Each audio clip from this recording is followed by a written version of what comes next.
गुरुर्ब्रह्मा गुरुर्विष्णु गुरुर्देवो महेश्वरः गुरुर्साक्षात् परब्रह्म तस्मै श्री गुरुवे नमः।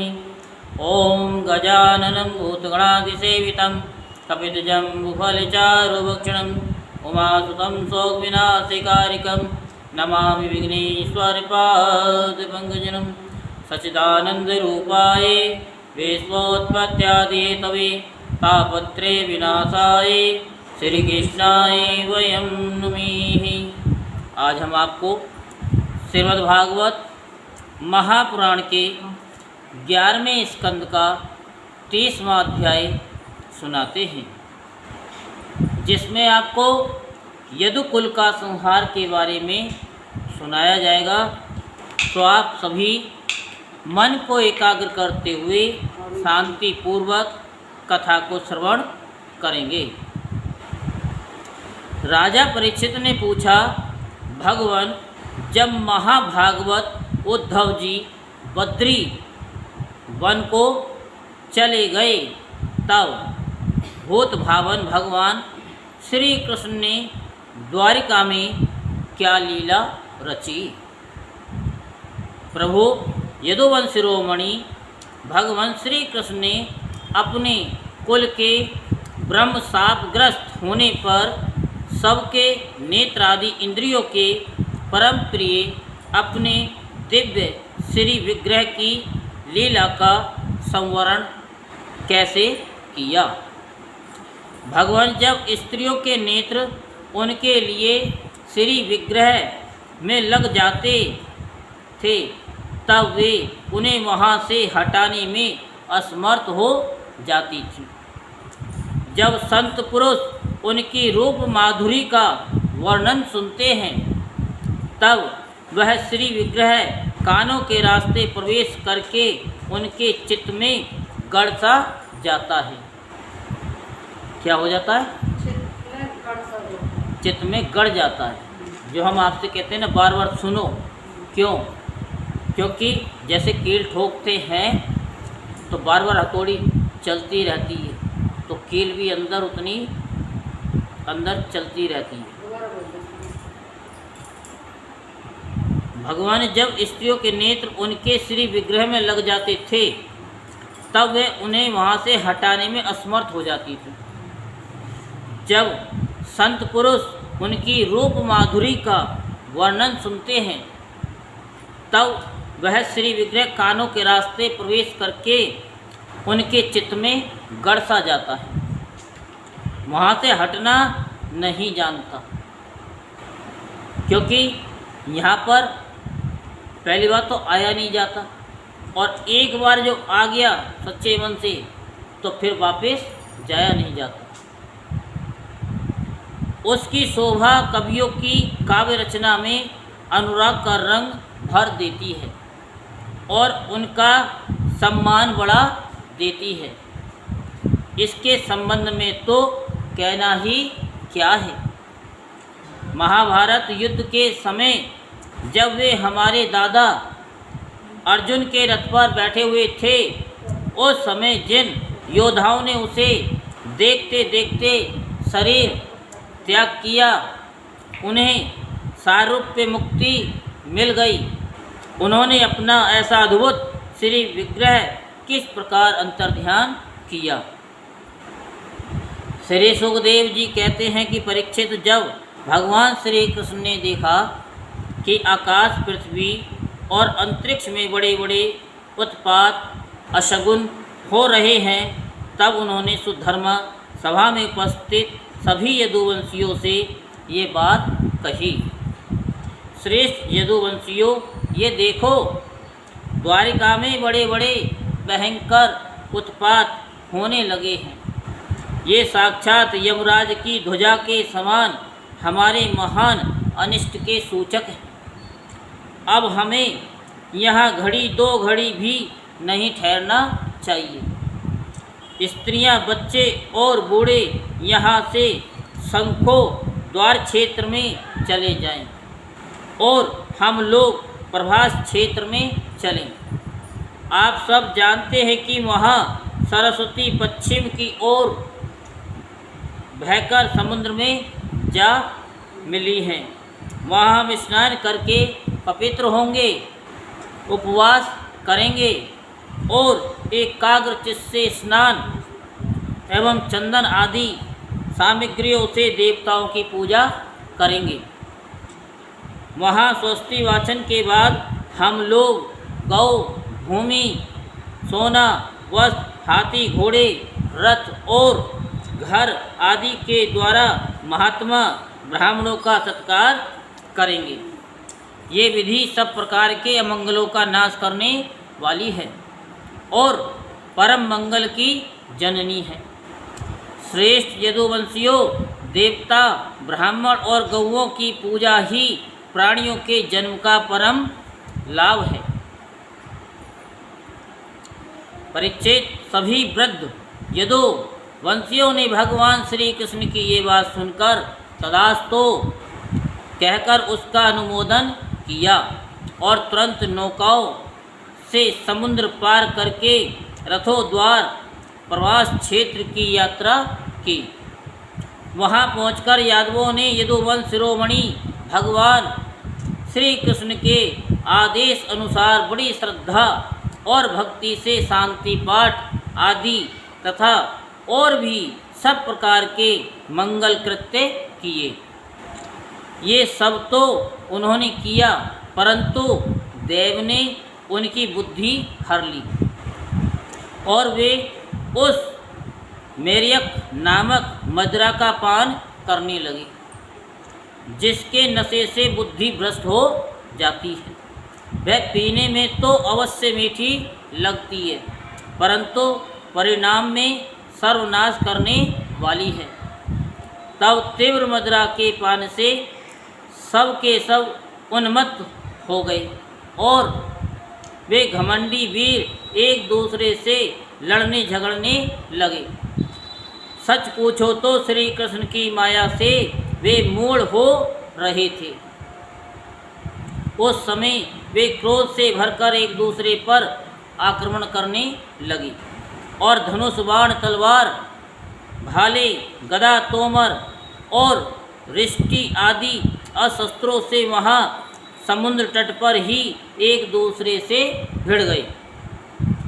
मत वाले यदुवंशी रथों, हाथियों, घोड़ों, गधों, ऊँटों, खच्चरों, बैलों, भैंसों और मनुष्यों पर भी सवार होकर एक दूसरे को बाणों से घायल करने लगे, मानो जंगल की हाथी एक दूसरे पर दांतों से चोट कर रहे हों।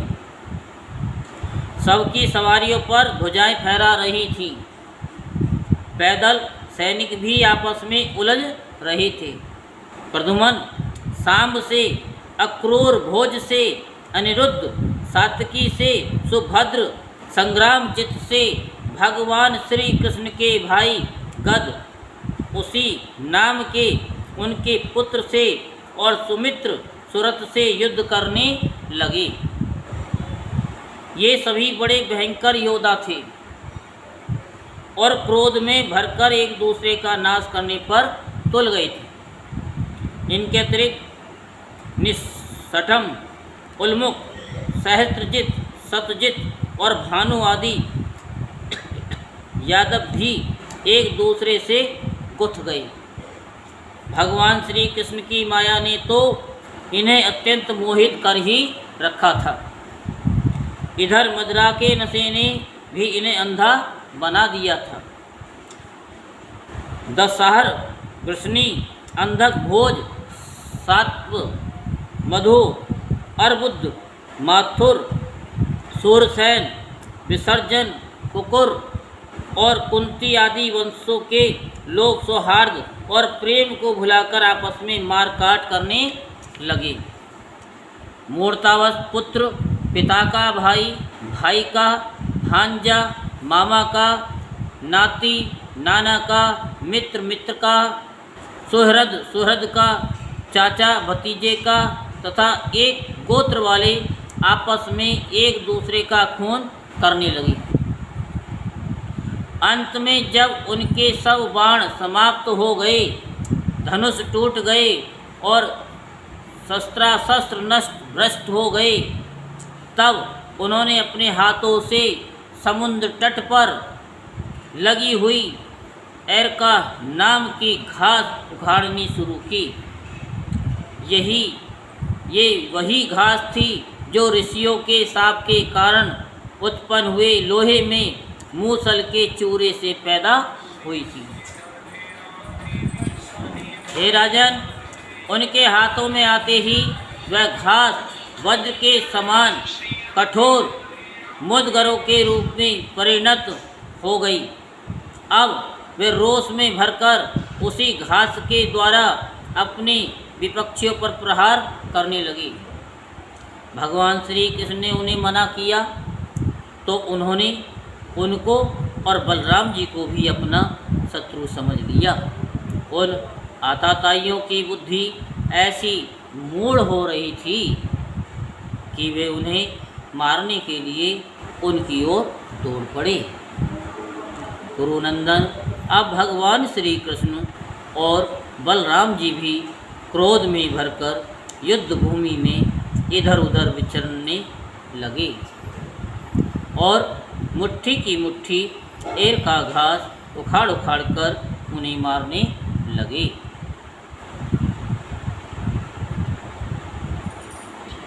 एर का घास की मुट्ठी ही मुदगर के समान चोट करती थी, जैसे बांसों की रगड़ से उत्पन्न होकर दावानल बांसों को ही भस्म कर देता है, वैसे ही ब्रह्मशाप से ग्रस्त और भगवान श्री कृष्ण की माया से मोहित यदुवंशियों के इस प्रदा मूलक क्रोध ने उनका ध्वंस कर दिया।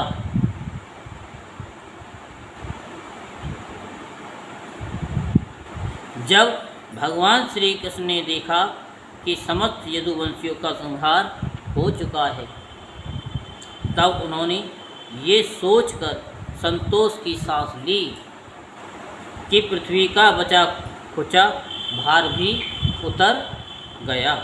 परीक्षित, बलराम जी ने समुद्र तट पर बैठकर एकाग्र चित्त से परमात्म चिंतन करते हुए अपने आत्मा को आत्म स्वरूप में ही स्थिर कर लिया और मनुष्य शरीर छोड़ दिया।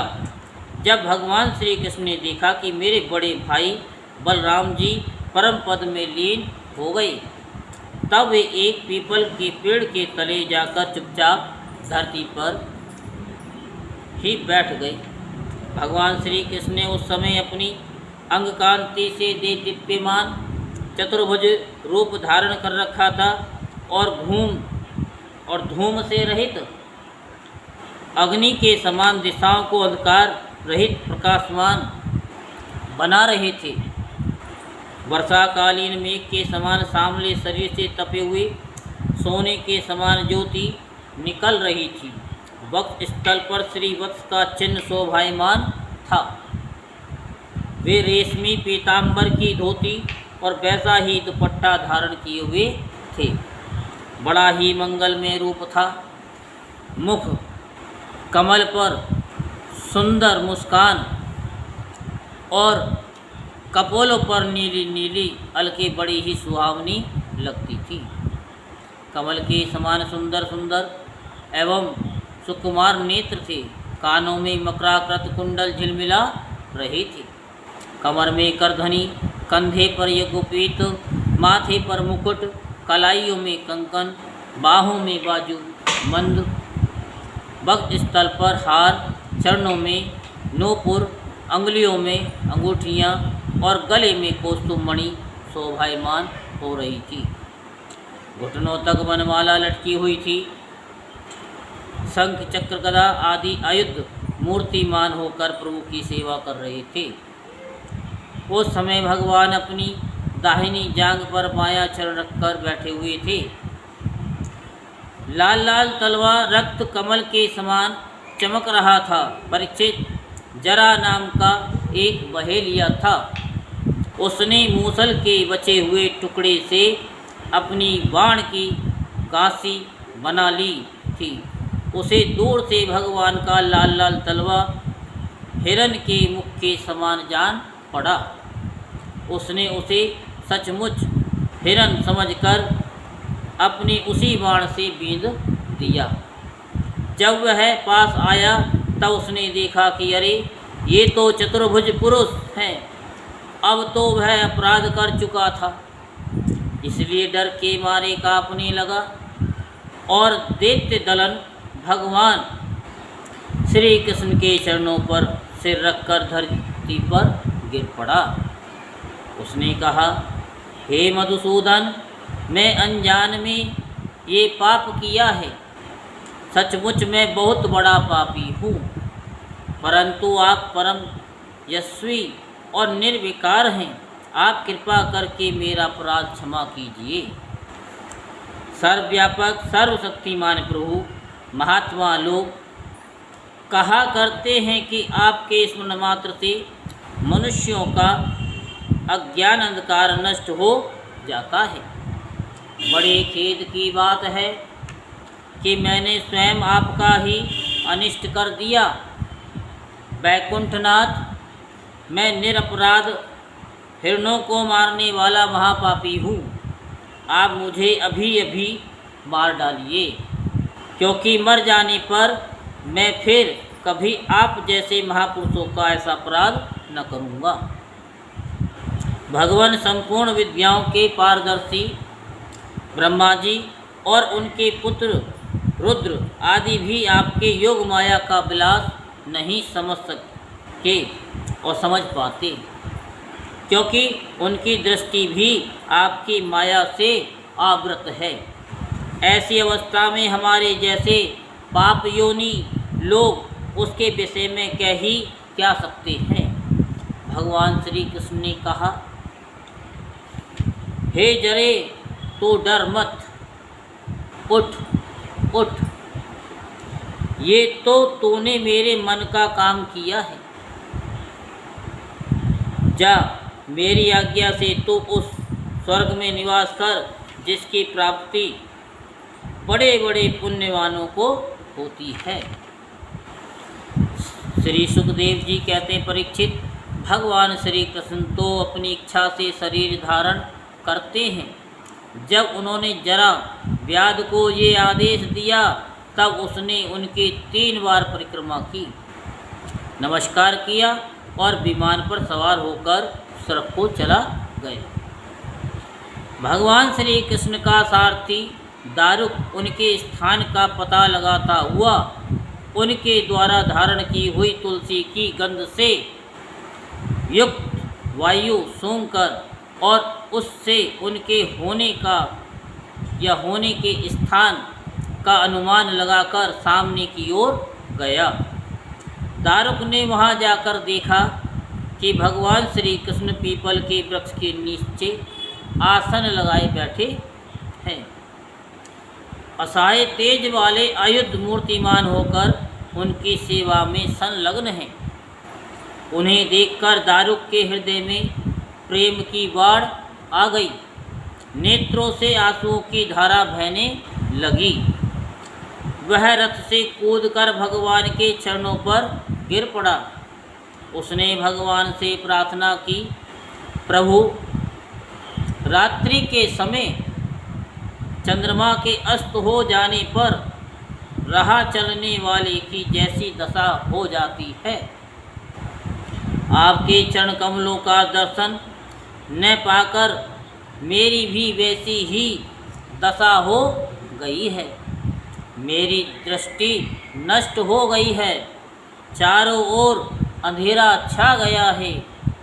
अब न तो मुझे दिशाओं का ज्ञान है और न मेरे हृदय में शांति है। परीक्षित, अभी दारुक इस प्रकार कह ही रहा था कि उसके सामने ही भगवान का गरुड़ध्वज रथ पताका और घोड़ों के साथ आकाश में उड़ गया। उसके पीछे पीछे भगवान के दिव्य आयुध भी चले गए। ये सब देखकर दारुक के आश्चर्य की सीमा न रही। तब भगवान ने उससे कहा, दारुक, अब तुम द्वारका चले जाओ और वहाँ यदुवंशियों के पारस्परिक संहार, भैया बलराम जी की परम गति और मेरे स्वधाम गमन की बात कहो। उनसे कहना कि अब तुम लोगों को अपने परिवार वालों के साथ द्वारका में नहीं रहना चाहिए। मेरे न रहने पर समुद्र उस नगरी को डुबो देगा। सब लोग अपनी अपनी धन संपत्ति, कुटुंब और मेरे माता पिता को लेकर अर्जुन के संरक्षण में इंद्रप्रस्थ चले जाएं। दारुक, तुम मेरे द्वारा उपदिष्ट भागवत धर्म का आश्रय लो और ज्ञाननिष्ठ होकर सबकी उपेक्षा कर दो तथा इस दृश्य को मेरी माया की रचना समझकर शांत हो जाओ। भगवान का ये आदेश पाकर दारुक ने उनकी परिक्रमा की और उनके चरण कमल अपने सिर पर रखकर बारंबार प्रणाम किया। तदंतर वह उदास मन से द्वारका के लिए चल पड़ा। यहीं श्रीमद्भागवत महापुराण के 11वें स्कंद का 30वां अध्याय संपूर्ण होता है। बोल वृंदावन बिहारी लाल की, बोल बांके बिहारी लाल की जय। जय जय श्री राधेश्याम, जय जय श्री राधेश्याम, जय जय श्री राधे।